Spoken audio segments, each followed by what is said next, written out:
Good evening, everyone. Welcome to the Dog Pound one more night on a Sunday evening.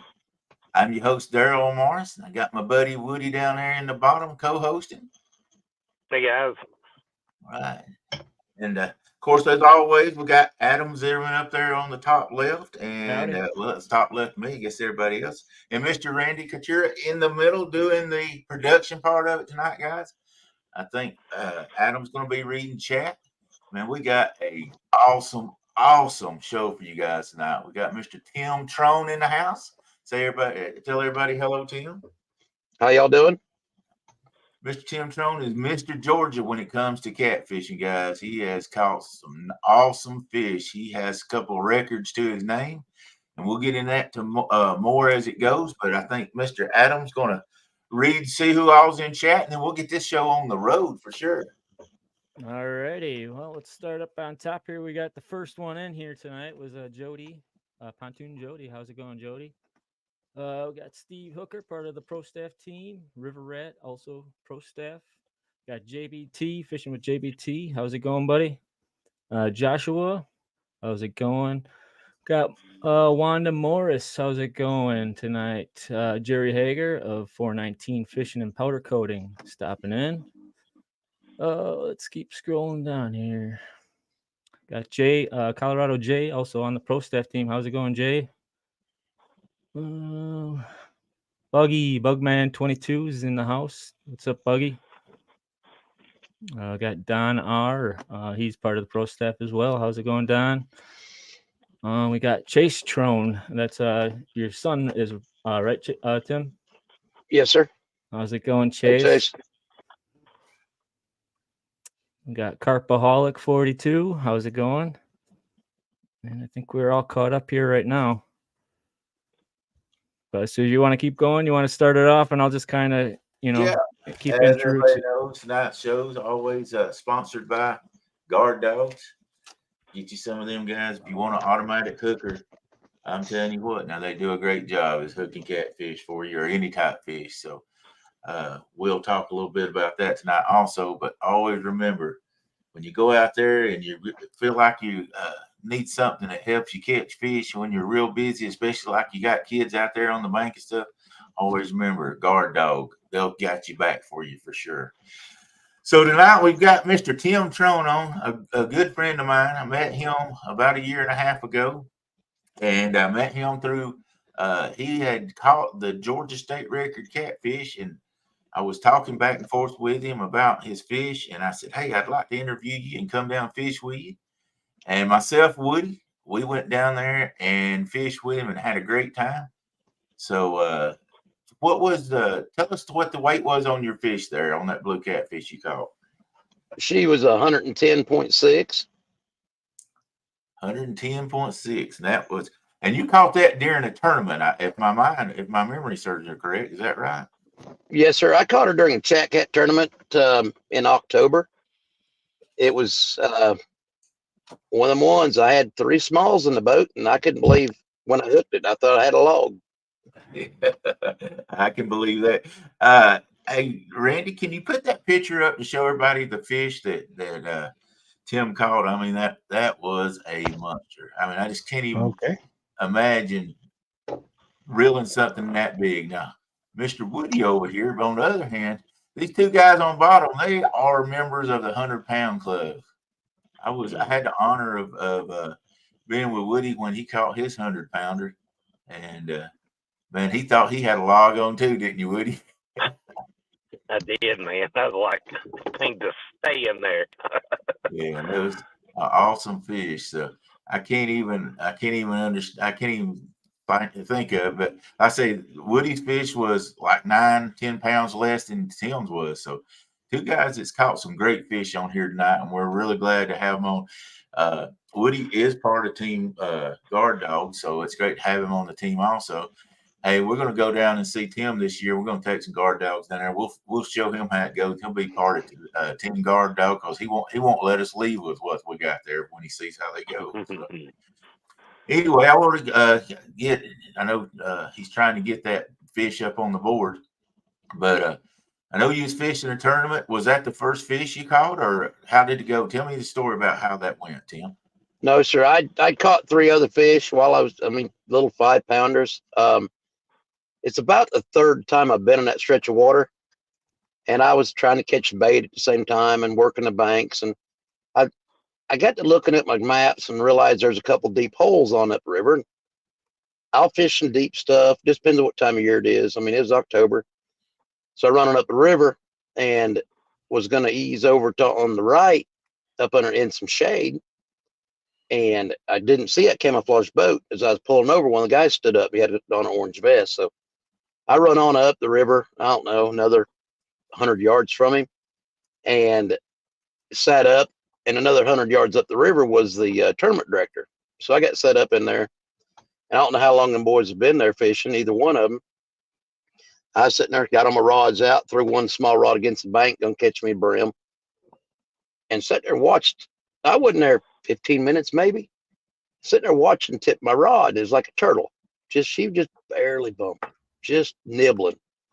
Finally moved the tip down about a half an inch, and I've reeled down on her. And she comes straight for 45 foot up to the top. I mean, just watched her climb. She come right to the top of the water, and I thought, dang, I got a log. Well, no, that's a 50-pound fish. I said, I got me a 50-pound blue cat. So I got her up there to the boat, never fought, never pulled on, nothing. It was just a current I was fighting against and a weight. So I got her up the boat, and I took a picture on the side of the boat because I thought, how am I ever going to put this fish in the boat myself? Well, I got to looking. I thought, well, so I took my hand. I didn't run it in the back of the gill plate. I run it up toward the front of the gill plate, up toward the mouth. Put my hand in there, put my rod in the other hand, and that's all I remember. Till I was standing over, laying on the bottom of the boat. It was one of them days. Yeah, it sounds like it was. I mean, that's a monster fish. And I don't know how you did it, and you told me you don't even remember putting it in the boat, but I can't even imagine. Me and Woody, we tugged like two times trying to get that one he caught in the boat. And I was like squealing like a little sissy girl trying to get that thing in there. So that's crazy. And for everybody to know what part of Georgia you live in, what part of Georgia do you live in down there, Tim? I'm pretty much the farthest southwest point on Lake Seminole. Yeah. So any place I go, it's 30, 45 minutes just to get anywhere. Yeah.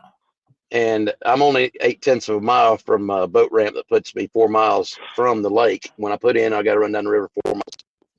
I may fish a hooch just a little bit. A little. Yeah. I think in the last 2 years I've been out 700 times. Yeah, probably. Yeah. Tim didn't just look. I'll tell you this much. Tim didn't just luck up on catching that fish. He fishes tournaments and all the time. Last year we were fortunate enough to go down there and fish. He said, y'all can fish tournament if you want to, but you ain't fishing me. Do it in your own boat. So he won the tournament we fished in. I think we came in 7th, so I was 6th or 7th. So I was proud of that. They have, what was it, 5 fish that you can weigh in, something Yes, like sir. that. And we were able to weigh 5 in that night, but Tim blew us all out of the water. He won that night big time. So kudos about fishing. It wasn't just a lucky caught a fish. And you just tell me you got another record down there, right? Yes, sir. I hold the Lake Seminole flathead record also. Caught it in, I think it was February, me and my son, and it was 53.70 flathead. That's awesome. And I'm telling you, that fish right there was more fun than the state record fish. Yeah. It came from the left-hand side of the boat and ran to the right-hand side, and we was pulled in the grass. It run under 7 rods. And I looked at my son and said, "Reel rods." He goes, "Dude, what?" Daddy says, "Reel the rods up." All right. Yeah. So he went to reeling all the rods. It went over the top of one. I said, "Cut the line." And the look he gave me, I said, "Cut that line." Well, he got the line cut. And I said, "Grab the anchor." He goes, "What?" I said, "Grab the anchor." I said, "We're going to chase this one. We ain't losing this one." So we about got it to the boat. And where we was sitting is kind of a spot that nobody fishes. I told him, I said, "If anybody finds us, it's going to be a couple guys we know, which is Josh and Matt Gillis." We was sitting there, had to fish almost to the boat, and here come a boat. By God, it was Josh and Matt Gillis. They got to see me put the fish in the boat, which is, it was an exciting day. It was one of them bad days, rainy, nasty, cold, but it was more fun having my son on the boat with me and catching that fish with him with me. Oh, absolutely. Sharing those memories. That's a great thing to be able to share the memories and all. Woody, I know you said you wanted to ask him a couple of questions also. Hey Tim, we got Steve Thomas was wondering what you catch that blue cat on. What kind of bait? Cut brim. Just The a small bait. cut piece of brim. Awesome. I mean, and now I'm telling you, it wasn't. Everybody says big bait, big fish. It probably wasn't a 2x2 piece of fish. Wow. Yeah. Well, welcome in, Kelly Bullock. Thanks for coming in. Kid? Woody, was you saying you wanted to ask him something?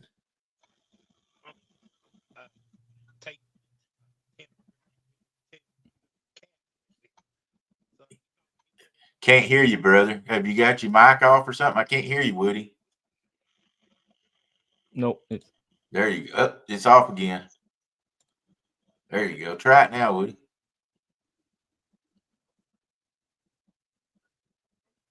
Your mic's there.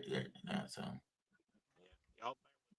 I think he's having connections issues. I don't know if it's not connected to your car or what, but we cannot hear you. You're going in and out.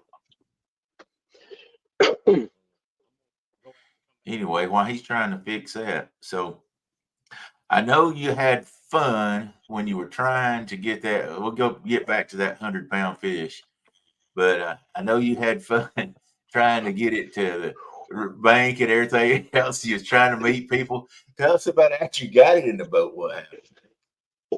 Got her in the boat, and the first boat where I was going to pull over, the camouflage boat, I pulled up to him and said, "Hey, you got a scale on you?" Because that's before I really started going. That was my first year kind of tournament fishing. And he goes, "Yeah." I said, "Does it go over 50?" He goes, "Yeah." I said, "Does it go over 100 pounds?" They thought I was crazy. I hadn't pulled completely up their boat yet. So I eased up to their boat, and there's a gentleman on there. Daryl, he's a little bit bigger than you are, taller. We go quiet. And they looked in the boat. They looked in the boat, and they're like, "Wow." So he stepped over and helped me. And his scale, we went to pick her up, and it bottomed out, and we didn't have the whole fish in the scale. So I got her down. I cut about 15, 20 foot off my anchor rope and run it through her. And of all things to do, I put her back over the side of the boat. I tied her up good and set her over the side of the boat, turned my boat downriver, put the boat in gear to straighten me out, and I throw the boat in neutral and I started coasting, just letting the light current take me downriver. Well, in the meantime, I was on the phone with DNR, on the phone with my buddy. I'd send him a picture. I said, "Clayton, I don't have a pig in the boat. I got a hog." And he texted me back, said, "Yeah, whatever." And then he got to think about it to himself, like, "You know what?" Said, "Trone don't never send me pictures in the daytime." So he called me and we got talking. He said, "Well, I'll meet you in a little bit." He was down river ways, and so we turned, and I was heading down river, just coasting down river. And they come up the river. I mean, it's about 30 minutes. He called me back, said, "Where you at?" I said, "Coming down the river." He says, "Well, we're coming to you." He come up the river and he said, told his buddy, he told Nate, he says, "It's got to be Trone. He's sitting in the middle of the river, just coasting."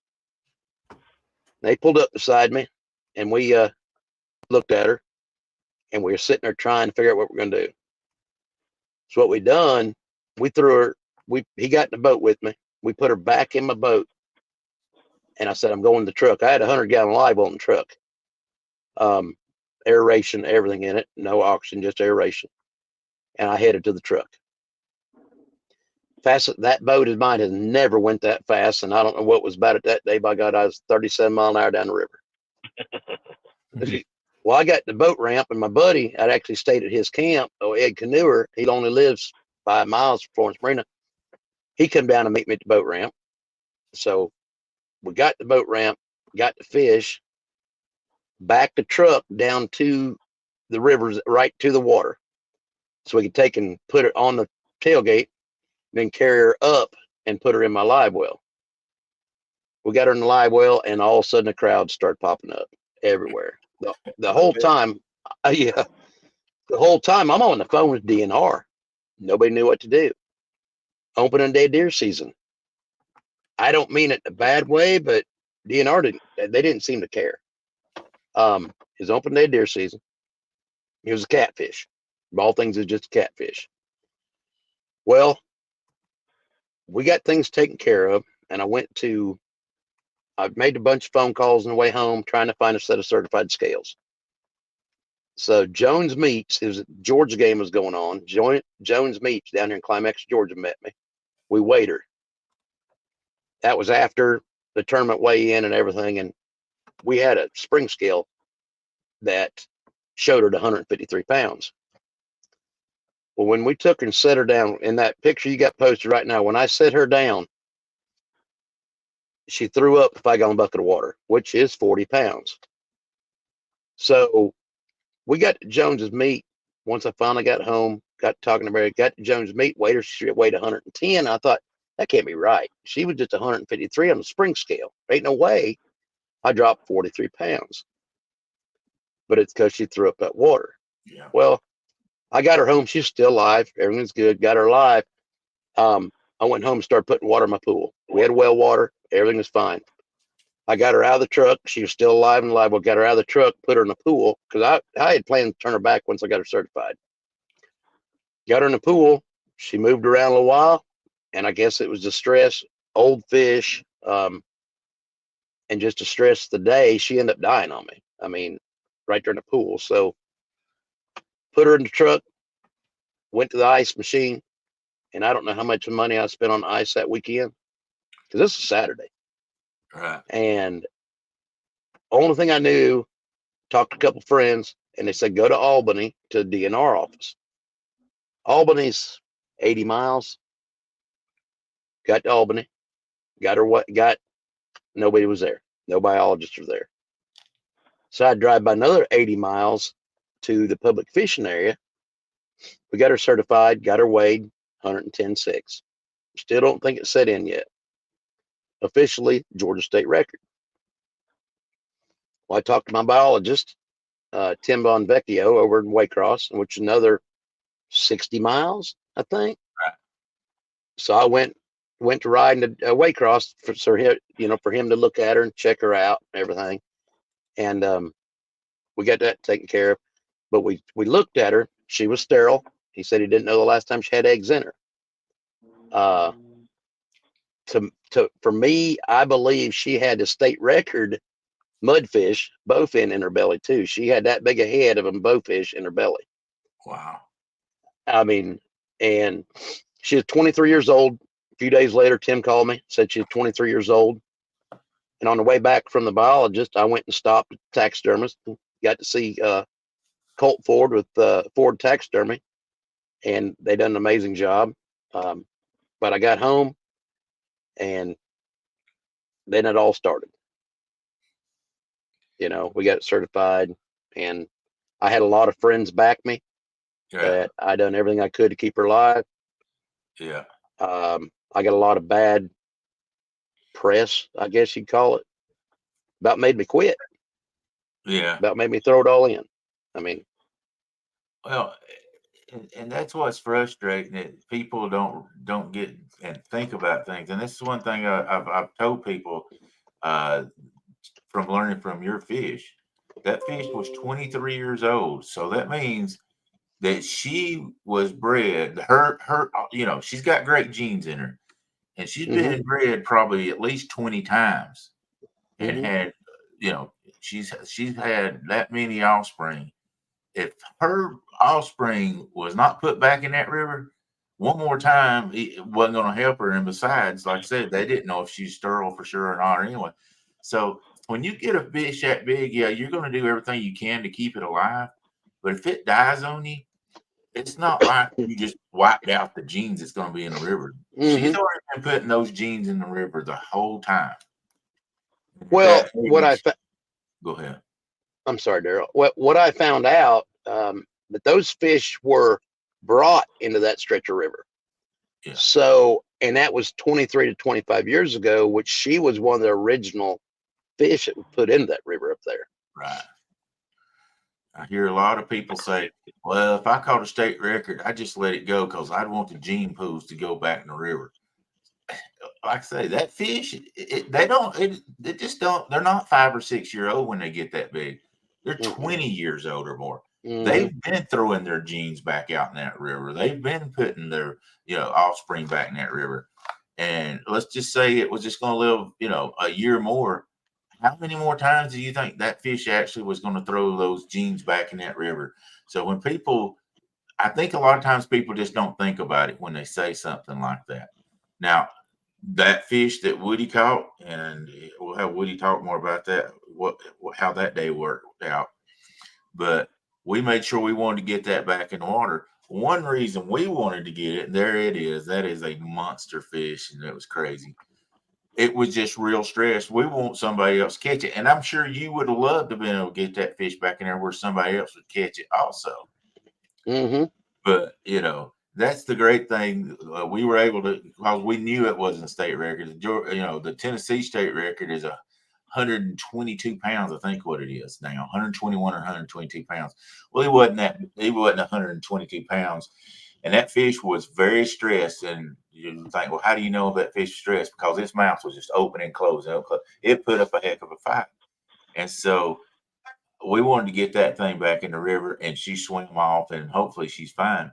But if it would have not lived from catching it, it wouldn't have been the gene pools. The reason I'd hated it just because somebody else couldn't have caught her, because that fish that Woody caught had a lot of fish, or a lot of spawned a lot of times. I guess what I'm saying. So, Woody, I think you're back in there now. Let's see if you can ask any questions, brother. I'm sorry about that. Over here where I'm at, I've got like 2 bars in and out, so y'all forgive me. But yeah, Tim, like I said, Tim, he's always hot at it. And what impressed me with Tim was when we went out, the way he caught skipjack, and the way he was netting them skipjack out there in dang rushing water. And son, he filled our cooler slap up. And we had plenty of bait. Tell them how y'all catch them down there. Tell them how y'all catch them down there. Down there where you had us wading out. Let me just set the scene. It had really rained down there. The water was up. I'm going, Tim, should we wait before we come down there, or you think we'll be able to catch some skipjack? Because we were going to go down there and get a bunch of skipjack. Nah, come on down. We'll get them. No big deal at all. You sure? Yeah, come on down. Well, the ramp that walked out to the boat ramp was under the water, and he goes, we'll just go out through here. It come up to my chest. We're wading in water up to chest, and he points a flashlight to the right of us about 5 feet. There's a dang alligator over there. Yeah. He's like, come on, let's go. I'll let you tell you can't catch fish if you don't got bait. I'm going to the truck. I didn't want to see nobody die. I didn't want to see nobody die. There's a few big ones down there. A lot of big ones down there. Yeah. Them skipjack. It's hit or miss, and I found the easiest way is I wade out on the boat ramp. It was light, and they come and go. Sometimes a year you can catch them, sometimes you can't. And I throw a 10-foot pretty much a mullet net, pound and a half per foot cast net, and just throw it. And you'll catch gizzard shad, like, a lot of people catch gizzard shad. Well, we catch skipjack same way. And we go down there, and of course, we'll throw the sabiki rig. So, and it makes it a lot quicker, but that 10-foot casting will wear you out too. Yeah. Yeah. We caught plenty of, or he caught, I watched, Mm-hmm. he caught plenty of skipjack that night, about 10 to 12 inch long skipjack that night. But man, he points over again, and there's another alligator over there. I said, goodness. He goes, all right, stays here all the time. So y'all do have a few alligator down there, don't you? Yes, sir. I was out fishing last summer or last spring, and I was way across the lake. I mean, I probably 3 miles across from where I heard it at, and that thing bellered. I felt the vibrations in the boat. I mean, and you see them. I seen several, 10-footers this year. Good, real good ones. And if you ever see a set of gator eyes, avoid them. I was running up the river, seen a set of eyes. I just went straight toward it, thought, it ain't nothing. It's just a little bitty one. It'll get out of the way. No. Right as I got to it, there's a friend of mine who's standing up on the boat. He's seen it just as I hit it. Just as the front of the boat went to it, we hit it. We was doing 40, and it took me like 40 to 5 mile an hour in about 3 feet, what it felt like. It slammed me into my glass. I walked through windshield and bruised me across my chest. From then on out, I said, eyes, I'll go on the other side of the river. That's a good set of brakes, but you just don't want to stop quite that much, do you? I just want to welcome in Mike Sampson. I think you accidentally muted yourself. Go ahead. Just welcoming in Mike Sampson, and we got Catfish Fresno in the house, and Cool Cats Fishing. We got Steve Hooker saying that's a beautiful mount. Yeah. Tim, you may have accidentally muted yourself there for a second. No, I didn't. Somebody, buddy of mine was trying to call me. Oh, okay. Yeah, he tried to call me earlier, and I hung up on him. But that's normal with me and him. So you said you went to a hole, and I know it's different. Now up here in Tennessee, we hunt a hole. We're talking about we'll go down the river and we'll be in 25 foot of water, and we're talking about dropping down to 100 foot of water. But that's not the way you guys are down there. What's a hole for you guys down there? Well, up there where I caught her at, there's a lot of 40 to 50 foot stretches. Oh, okay. That's about it. Unless now Eufaula's got some deep water. Ain't never been Eufaula. Seminole, I've heard of one about 70 foot, but it's a spring. Most I've seen of Seminoles 25 or 30, and that's the old river channel down around the dam. But there's a couple of holes that's right about 50 foot, but most, you average 25 foot. Yeah. And there's a certain time of year I'll fish him, certain time of year I'll fish 3 foot of water. Right. It just, everything changes. When me and Woody went down there, we had to figure out how to fish down there because it was so much different from down there to up here. We're hunting a hole, and to us, a hole is a deep hole. Y'all can be just 10 foot change, down there where we were fishing. 4 foot change will do it. Yeah. So big difference. Hey, Tim, I may have missed this. I don't know. What kind of rigs are you fishing with, and how many rods are you using? At the time, I had 10 Tangle with Catfish heavy mediums and all 7,000 abus. I run 50-pound test, Santee rig, and I love my TWC rods.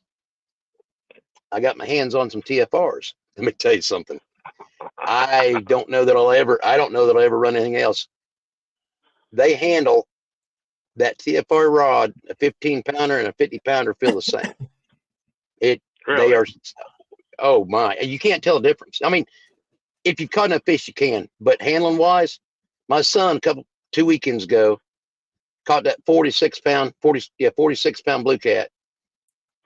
That fish is about as heavy as what he is. and he had no problem with that rod because of the way they feel putting that fish in the boat. Wow. That he brought it right to the boat, and I netted it, and I said, "Yeah, Chase, that's pretty good fish." His biggest for that was 26. I said, "That's a good fish." Got close to the boat. I said, "That's a real good fish." Got that boat in the net. I go, "I get a real big fish." That fish is one of them like a big old buck that grows on the bottom of the water. I mean, out there and shooting. When he hit the bottom of the boat, now I said, "Chase, you got a big one.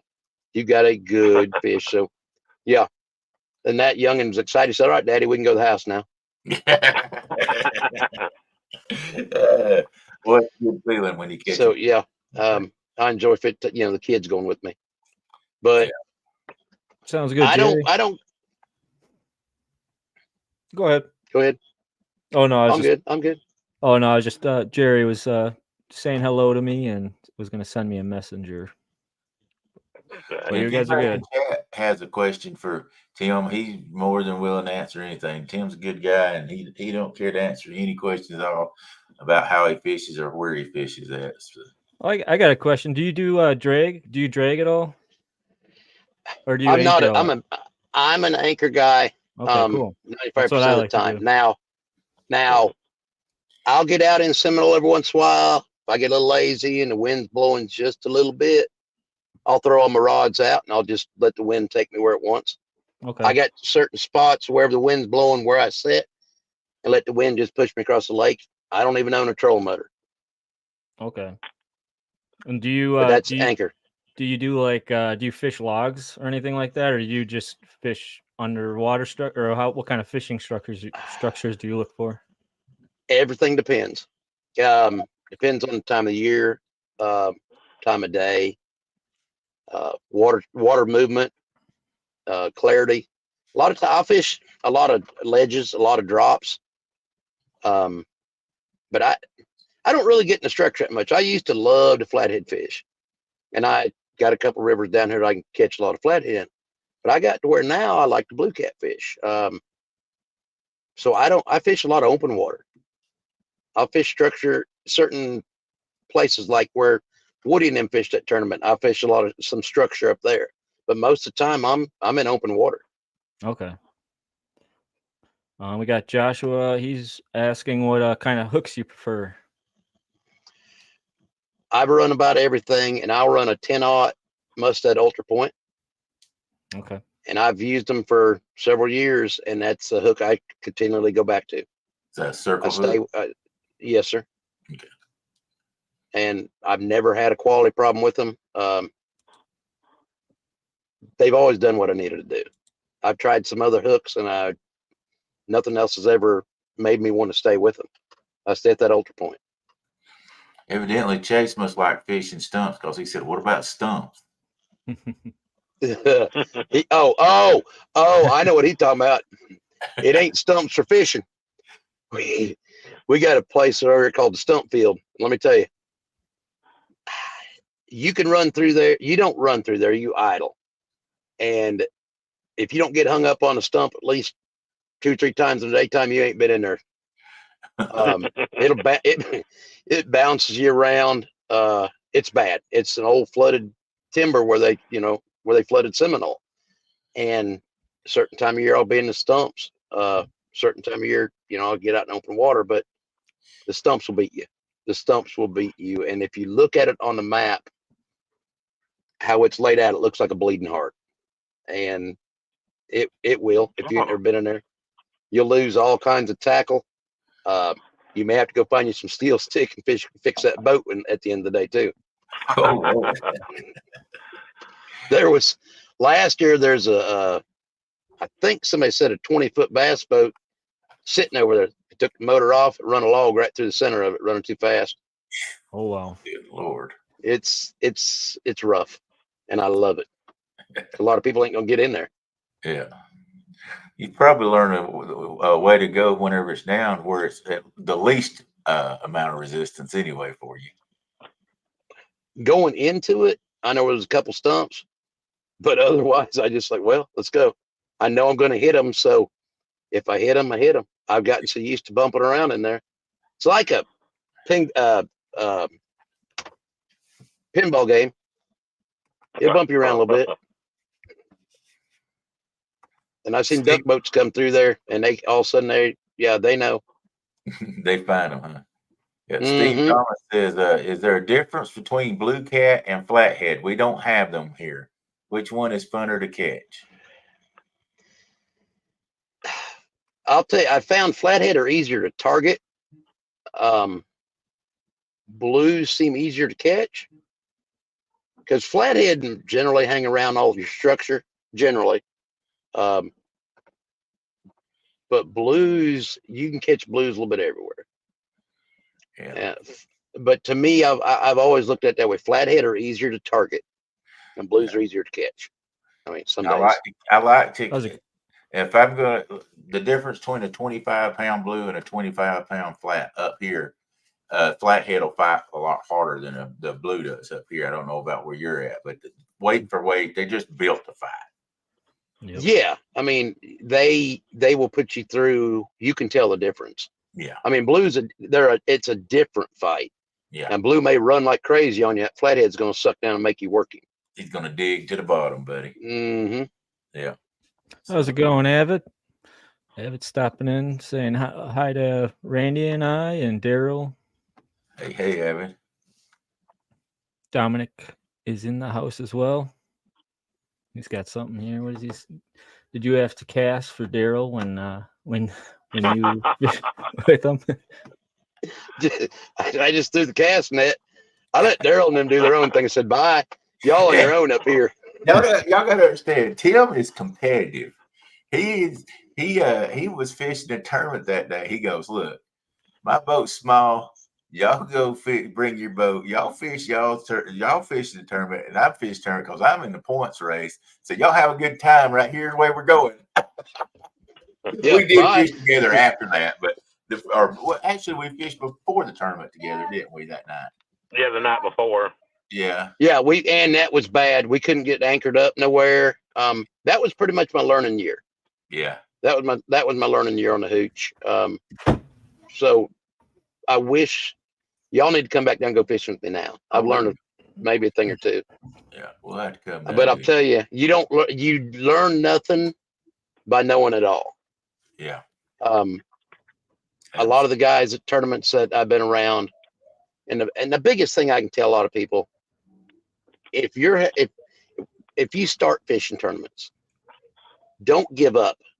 If you're bringing in 15 pounds on 5 and somebody else bringing in 105 pounds on 5, because that's how I started out with. I started out getting my butt handed to me every tournament. And I went, and what I learned to do is not knowing it all. I went up and the guys that win, I kind of hang around, make friends with all of them and listen.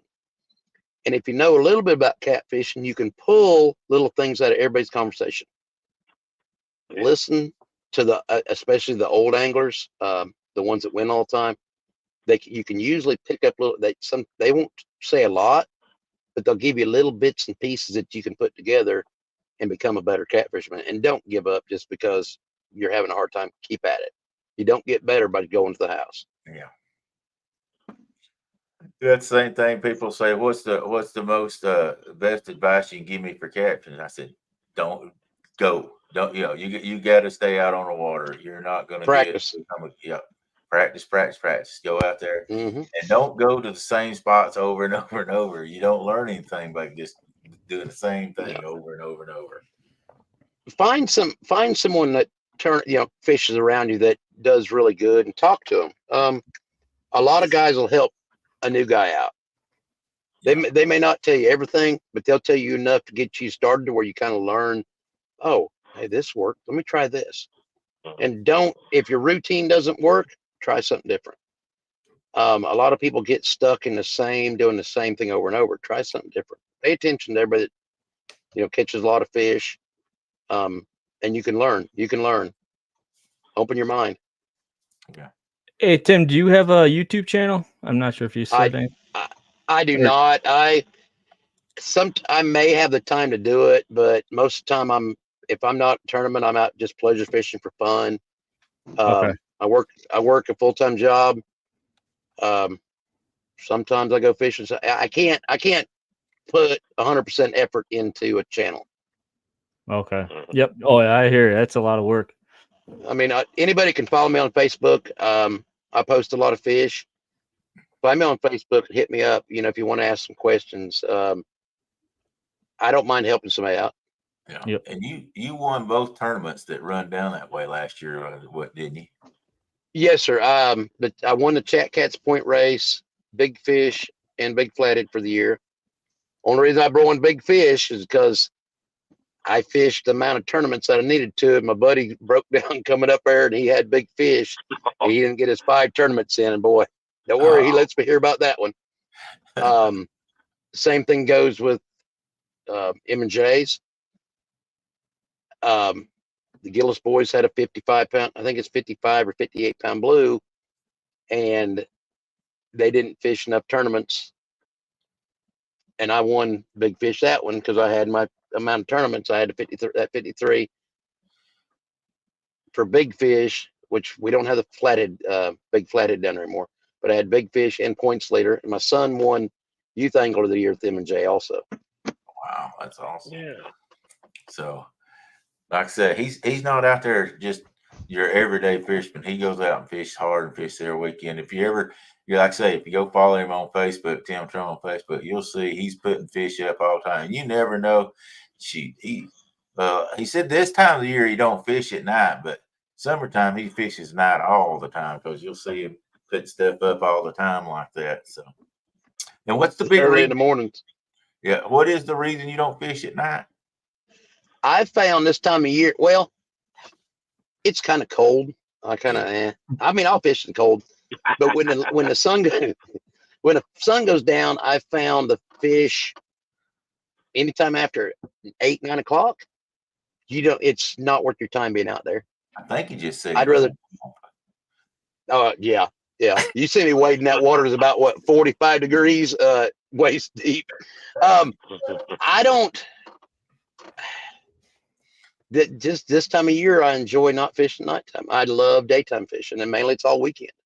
Yeah. Yeah, it's tough at night in the wintertime. I mean, the fish are already slow enough because of cold weather, and then you get at nighttime, it's like if you catch 1 or 2 at nighttime at this time of the year, you're doing something. So, Well, this time of year, I love fishing blues this time of year. yeah, absolutely. I don't know what it is, but those blues this time of year are wild. Yeah. You hook him, he's going to run, or you hook him, he's going to hit the top of the water like a bass. Yeah. And you better be able to reel because a lot of times they'll come at the boat just as fast as you can reel. Yeah. And it seems like I have a lot better luck catching big fish this time of year as any time. And I think some of it could be because there's just not a whole lot of guys out there on that river either. I mean, I've been out 4 times lately and caught 340s and Woody caught the Hondo. Well, people with me or whatever. We caught 3 of them that was in 40-pound range, and then Woody caught the Hondo. So, and that's over a 3 weeks period, And we catch the big ones more during the wintertime than I do the summertime ever. Well, since New Year's, the biggest we caught was the 46, a 30, 28, and this is only 2 weekends of fish. Well, 3 weekends of fishing, and mainly, one day. Right. A 46, a 30, a 28, a 25, a 24, a 25, and several. Over New Year's weekend, I caught 18 fish, had 348 pounds on 18. Wow. That's great. And, the one day we had the 30, the 28, the 24, the 19, and the 15. So that was a good little, Yeah. I think we got started about 10 and quit about 3. Yeah. That is awesome. Well, I want to switch gears just a little bit and talk to Woody about catching his, because that was a day also of out on the river. And I'll say this, Woody, that day he goes, "We're going to catch something good today." He told me that down. And we ran all over the river and caught several, but Anyway, I'll let Woody tell you about the day, how that went. That was probably as good a fishing day we've ever had in our life. Not just Yeah, because we caught the 100-pounder. yeah. I mean, before we even caught the 100-pounder, we done been looking at each other and going, "Hey, man, we're having a great day. This is awesome." You know, we were having a great time, and it was like, "Oh, we're going out here and try one more hole, and we'll call it a day." And Yeah, we'd already caught the so pie we ball did. that day too. Yeah, we caught a pie ball, and we were in this hole, and we'd already caught 2 out of this hole.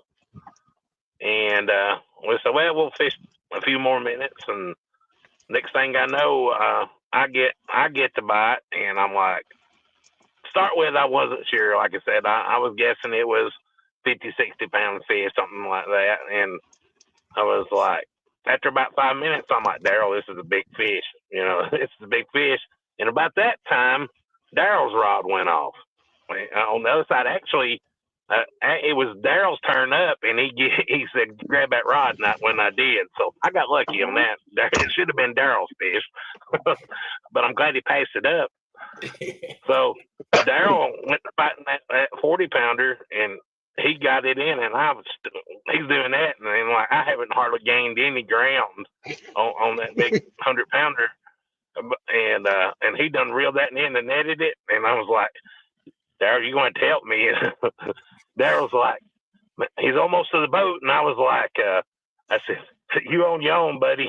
I was like, because my shoulder was, I kept going to Daryl, my shoulder's trash, because it was all I could do.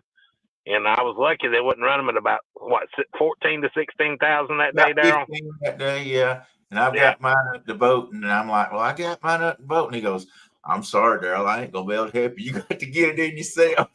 And I said, you're on your own, buddy. Still pretty hard. I got it in, but after, like I said, after about 10, 12, 15 minutes, I was like, this is a big fish, Daryl. I said, because he got up there, and he probably we were fishing about 70 feet of water, and he probably was 10 feet off the bottom, wasn't he? And man, he just stuck there, man. And I was just like, I was pulling drag. I'm going, Daryl, he's going to spool me. And then I got to messing with the drag. I overset the drag. It just went from, one point to the other. He's like, back off that drag. And I did, because it made that, made that banjo sound. So I got it set right finally. And man, we fought, and we never did see it. It came up under the boat. We never did see it until we put it in the net, because he come right from under the boat. We done pulled everything in and raised the boat motor and stuff, and man, it was rough. I'm like, I had no clue. I'm like 50, 60-pound fish or something, but we couldn't see it, because usually 20 feet from the boat you can see one. 20, 25 foot. He stayed there under that boat in that current, man, and I was just like, hold my dang shoulders up. It was rough. Then we got it to the boat, and I'm like, Daryl's like, you're going to help me get this thing in. And I'm like, so it took us 2 shots to get it in. Yeah, we got it in, and then the rest, it was surreal, man. It didn't seem real to me for probably a week and a half. Everyone's like, yeah, congratulations. And I was just like, I was kind of stunned. You know what I'm talking about, Tim? I was just like, oh God, yeah. Is this real? Did this really happen, kind of deal? And I was just like, I was blown away. And Lord knows I ain't never been blessed with anything like that. And I just, it was something else. and I appreciate Daryl putting me on it. So, but man, it was rough. Yeah. If you see in that picture, there's a hat next to its tail. Now that deer, listen to me, that fish was still so lively. When we were picking it up to put it in Woody's lap like that, that thing slapped me in the head and knocked my hat off, and it stuck to his tail right there. But we put it over there. I just said, you can have my hat, man. But it slapped me up upside the head with its tail and took my hat off. That was You just know, an awful fish. I mean, and we were. It was like I said, 101.5 is what, and we think it's probably a little heavier than that because it was all we could do to hold that thing up. You know, Daryl, how tall are you, Daryl? 6'4". Yeah, he's about 6'4", and he's standing up on the edge. Yeah. Yeah. And we didn't get we knew it wasn't a state record, so we didn't get a real good weight on it just because that fish was so stressed and its mouth was just open and closing like it was just, gasping for air. And so, we'll put the video out before long, but Woody's like, and this is what he said: 100, 104, 105, 106. And then he goes, 104.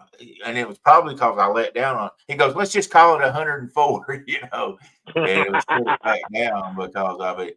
We knew it didn't go over 100. If it had went like 118 or whatever, we'd have took our time and waited a lot more. But because it was at that, we had it pretty much off the floor. I'm not sure we had it all the way off the floor, but it was it was a heck of a day. I mean, and I got a picture of it, and the one that I pulled in was 44 pounds, and that fish made the 44-pound look like a 20-pounder. It's crazy. That fish, I make fish look small anyway, and that fish did not look small because I usually, when I hold one up, it was like a 20-pounder or something. Yeah, but not that one. Yeah. Let's just say Woody's a little around that 300-pound mark, so that'll tell you. Let's just say that, okay? He ain't no little boy. Now that fish you caught was because I was watching you guys live that day. I was actually at work when I was doing it, but so I had to get off. I saw like you catch that pieball, and then you guys shut the camera off when you caught that fish, though, right? Because you were about to leave. Actually, what had happened, we ran up the river, and where we ran the river, we didn't have signal, so it went off. And I'm like, well, I hate starting one back up. And we was going to fish that one hole.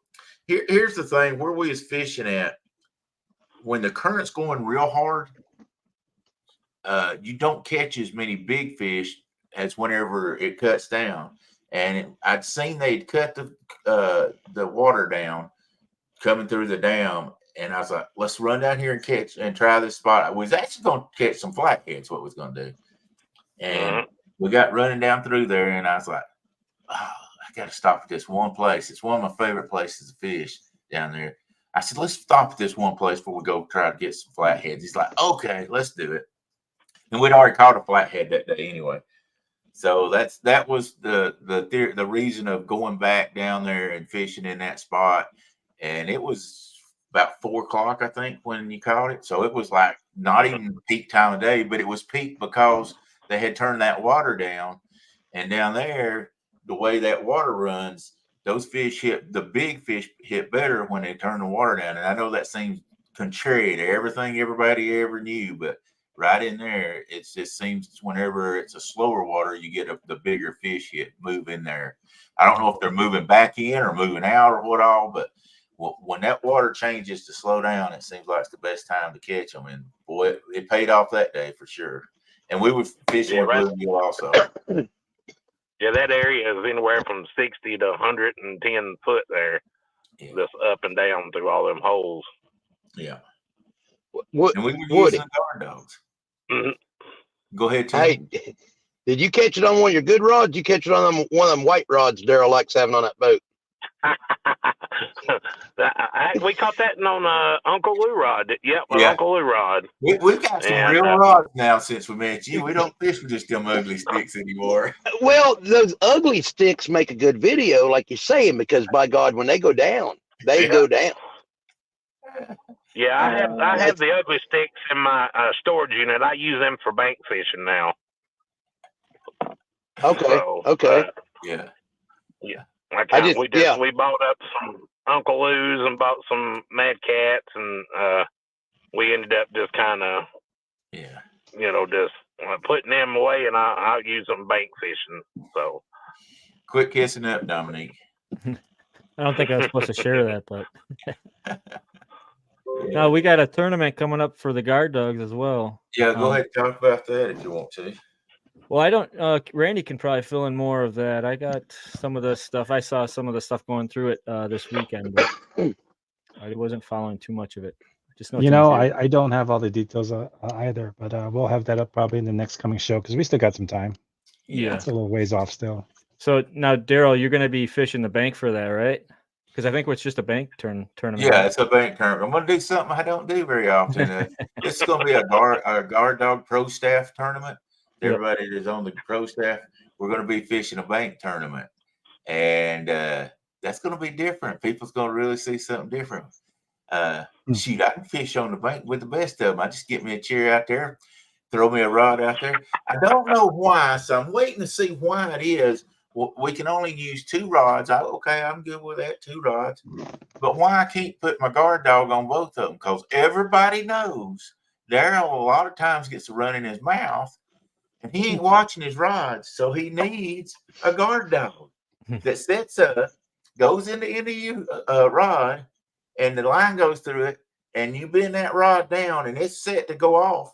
And once a fish hits it hard enough, you set it where you don't just peck, but once they take off with it, it'll set that rod off, and it'll cause that rod to set it to itself. It's called card dog.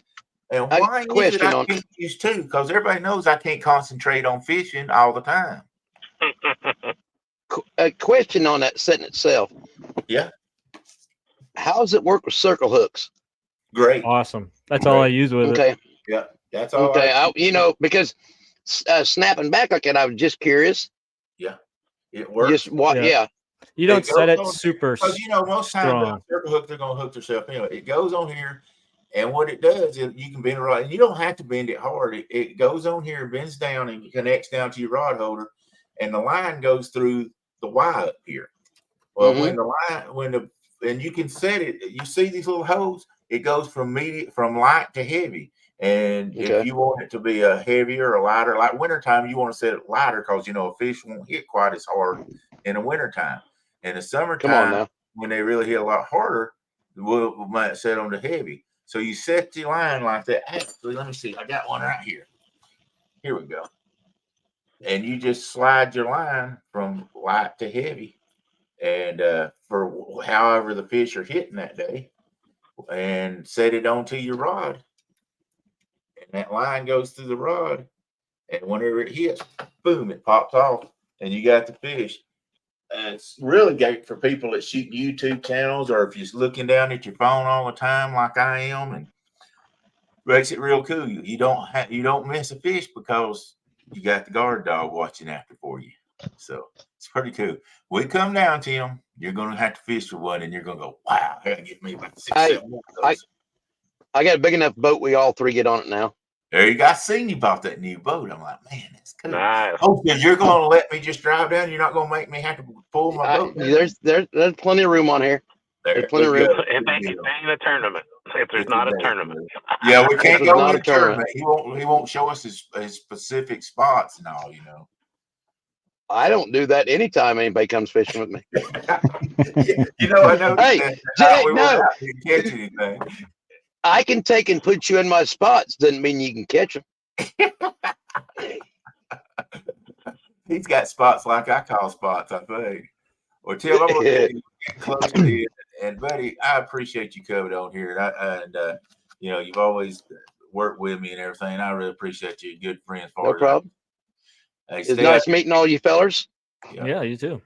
Take those kids. Good seeing you, Tim. Yeah, come on down. I'll let you. Not in October. I cannot stand fishing in October. Just a heads up. October is not my favorite month. No, right. Well, you come up the Tennessee River in October then. That's it. I'll grab some rods and come on. Yeah, you don't got to bring a rod. Just come up. I don't know. I don't know if I can use them white ones. Hey. Bring the boy too. Bring the boy too, Tim. Yeah. Now my daughter's turning into a good one too now. Yeah. My God, she's 11. Yeah. She's put a 30 in the boat, so she's. Yeah. Oh yeah. Well, do you got anything else? No, I think I'm good. But appreciate you coming on, Tim. Yes. All right. Thank you. Awesome. Thank you. Thank everybody that come in to chat. I got one more thing I want to talk about, if y'all don't mind. Go for great it. fishing Go for it. buddy of mine, Bob. But everybody knows that Bobcat, his mother's in his last hours. She's got brain cancer, and I've lost my mom, and I know how that goes. And he's already lost his dad, so you guys keep him in your prayers. He's Will over there do. with her right now, and I spoke to him just before we come on. He said she's in her last hours. I said, "We'll keep you in your prayers, buddy. Just hold your family close and let God comfort you for sure." So, guys, say a prayer for Brother Bob. He needs you. You know, like I say, it's tough losing. I've lost my mom and my dad. So, y'all remember them guys. Remember that family, and we love you all. We appreciate you guys coming in, and you guys don't have anything else. We'll catch y'all next week, and we appreciate everybody that dropped in. Thank you very much. Thank you. Take care, guys. Keep on.